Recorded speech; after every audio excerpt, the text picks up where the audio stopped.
你好，我係楊明霞醫師。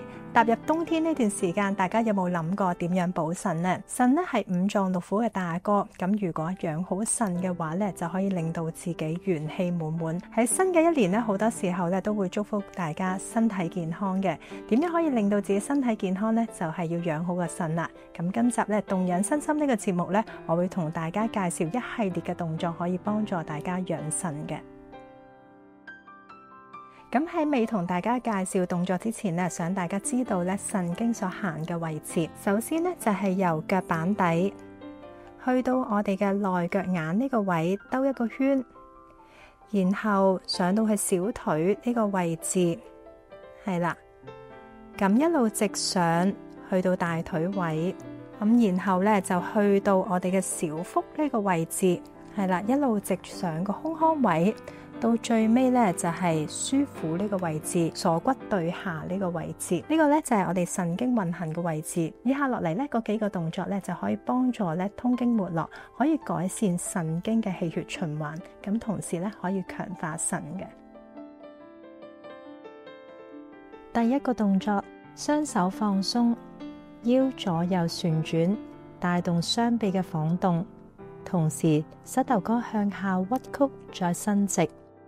呢個動作可以鍛煉肌肉嘅協調性，同時強化筋骨。腰部嘅轉動咧，亦都可以改善翻腎經嘅氣血循環嘅。第二個動作，雙腳與肩同寬，雙手喺兩旁伸直，腰向左側彎嘅時候，左手拍大腿嘅外側，右手指向天嘅同時，頭向上望。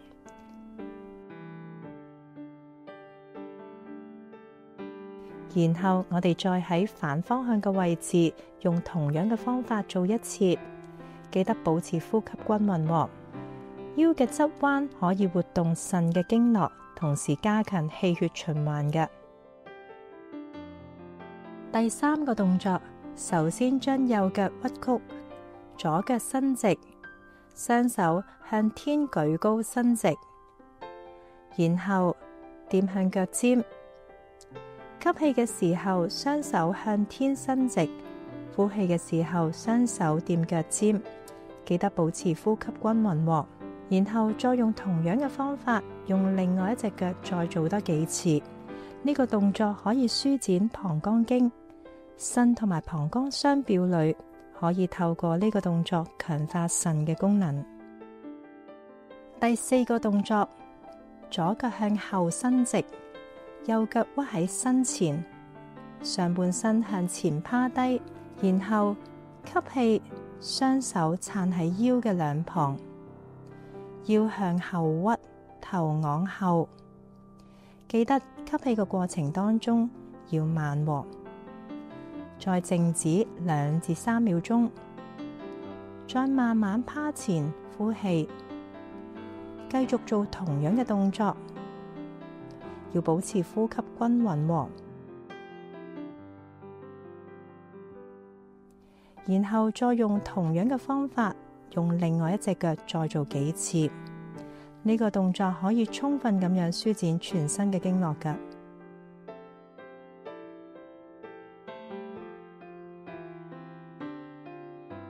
第五個動作，右手向天伸直，腰向前、向左、向後、向右咁樣旋轉，帶動手嘅喐動，然後再用同樣嘅方法喺另外一邊做。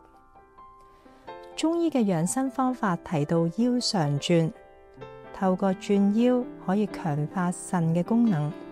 當然，大家可以量力而為，循序漸進嘅。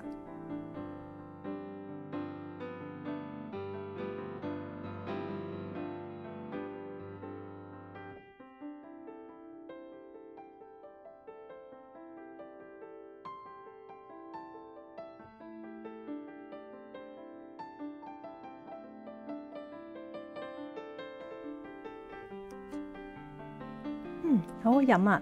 呢個咧係我同大家咧熬製嘅養腎強身膏，咁裏面咧係用有機嘅椰心蜂蜜，再加上咧一啲補腎強身嘅一啲草本，可以幫助大家滋陰潤燥之餘咧，同時可以幫助咧我哋係養顏養腎嘅。咁大家可以朝頭早咧飲用，咁可以幫助大家養腎之餘咧，可以增強個體魄。咁呢段時間咧，除咗養腎強身膏之外咧，我亦都準備咗一個鏈咀，呢個係樂智嘅鏈咀。咁之前都同大家介紹過，就係我哋如果想快樂嘅話咧，必須喺我哋嘅工作、生活同埋休息咧得到個平衡，咁先至可以快樂噶。咁樂智嘅鏈咀咧，亦都係今次瑤池漢方慈善基金義賣項目嚟嘅。咁加上呢個養腎強身膏，咁可以送俾咧你嘅至親或者係最愛嘅朋友一個係暖暖嘅聖誕節，咁可以幫助咧佢哋養腎之餘咧，同時記得點樣去養生嘅。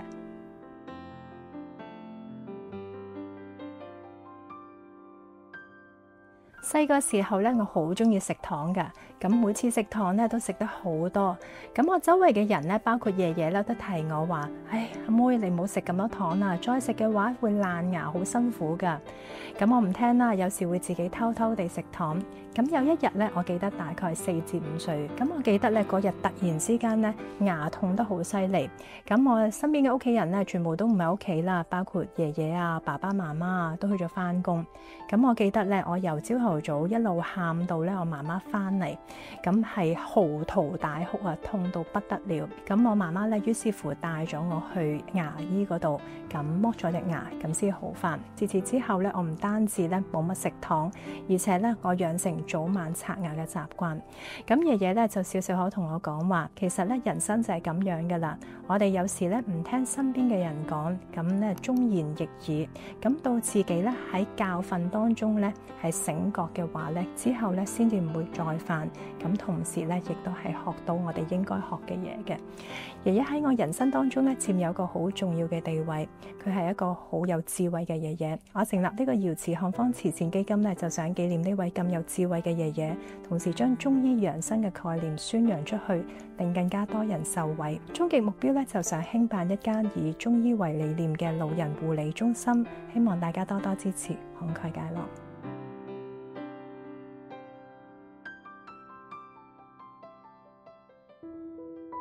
多謝大家收睇瑤池漢方慈善基金動養身心呢個節目，希望大家多多支持、訂閱並且撳鐘仔啦。